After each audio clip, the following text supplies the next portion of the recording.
नमस्कार मेरे भाइयों। अभी मैं एक वार्ता सुन रहा था,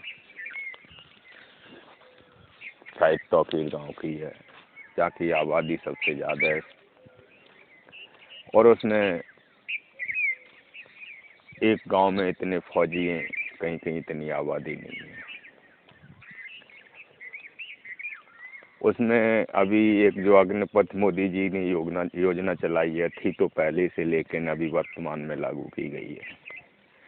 उसके विरोध में छात्र भी प्रदर्शन कर रहे हैं, कुछ फौजी भी उसको गलत बता रहे हैं।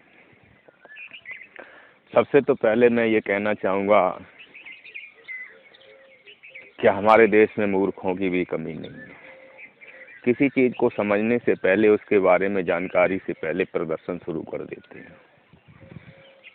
जब वो योजना साफ बता रही है कि ये एक एनसीसी की तरह कोचिंग है, कंप्यूटर की तरह कोचिंग है, जिस प्रकार आप कोचिंग करते थे उसी प्रकार से हम अग्निवीर योजना चला रहे हैं, जिसमें से हमें फौज के लिए सिपाही छांटने हैं, पुलिस के लिए छांटने हैं, अन्य विभागों के लिए छांटने हैं। उस ट्रेनिंग देंगे हम, उसमें से आपको हम तनख्वाह भी देंगे।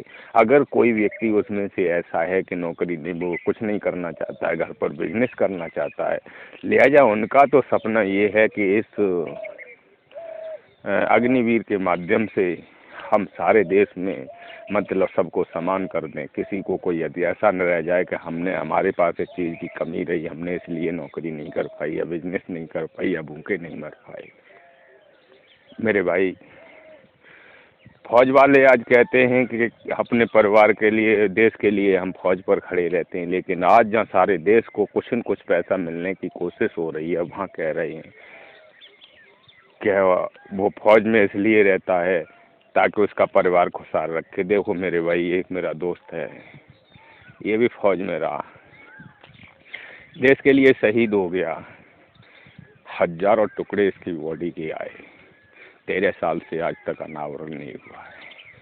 हमारे घर में सबसे ज़्यादा फौजी हैं, हमारे 2 बाबा फौज में थे, हमारे खुद के और बाबा थे, वो भी बहुत सारे फौज में थे, हमारे खुद के 4 भाई चाचा हैं, वो भी 4 के चारों फौज में हैं। हमारे घर में भी फौज बहुत है, लेकिन मैं देख रहा हूँ कि फौज की नौकरी करते हुए यार देश की सीमा पर पड़े हुए हैं, बीवी बच्चों से दूर पड़े हुए हैं, और जब घर आते हैं तो उनकी दुर्दशा होती है।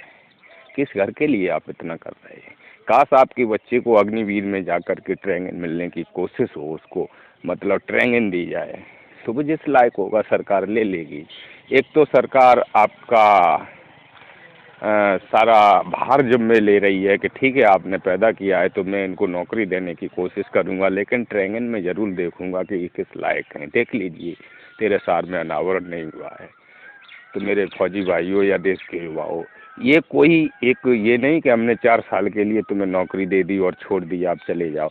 नौकरी नहीं दे दी है, आपको ट्रेनिंग दी जा रही है, उसके साथ पैसा दिया जाएगा, उसके साथ जिस विभाग में जैसे होगी उसमें तुम्हें नौकरी दी जाएगी। नहीं करना चाहते हो तो जो तनख्वाह मिली है उससे घर बैठ के कहीं गुजारा करो।